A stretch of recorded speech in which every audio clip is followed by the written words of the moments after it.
За само 2 дена во Пелагониското поле наврнаа 32 литри дожд по метар квадратен, а мајските дождови донесоа воден талок од над 100 литри.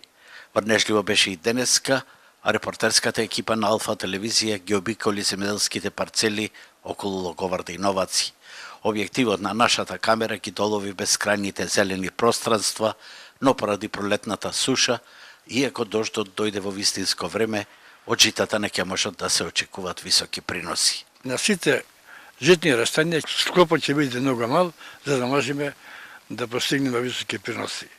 Ние очекуваме дека ќе бидат приносите просечни, не како што знаеме да произведуваме. Нема нормално рекордни приноси, не може да се очекуваат, меѓутоа ќе бидат оптимални во границите на она што значи оптимален принос за пченица во Пелагонискиот регион.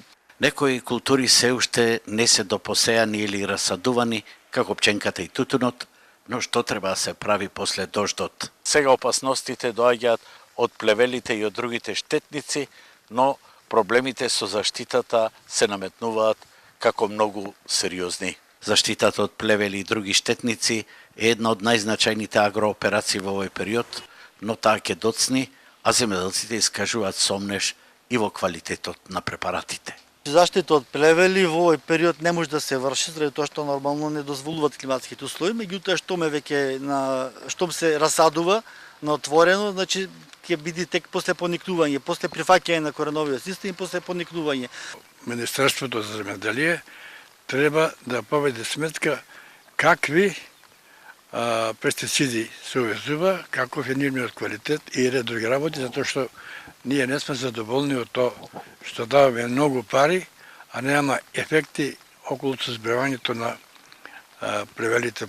Од денешниот репортерски запис во Пелагонија може да се рече дека вода за најголемата житница во државата Кима, од истражевската акумулација веќе има над 90 милиони метри кубни вода, а на заминување од новачкиот крај, од Сојузот на земјоделците порача Битола во ова влада нема свој министер, а ако ги има најголемите агроресурси во државата, редно е да добие свој министер за земјоделие.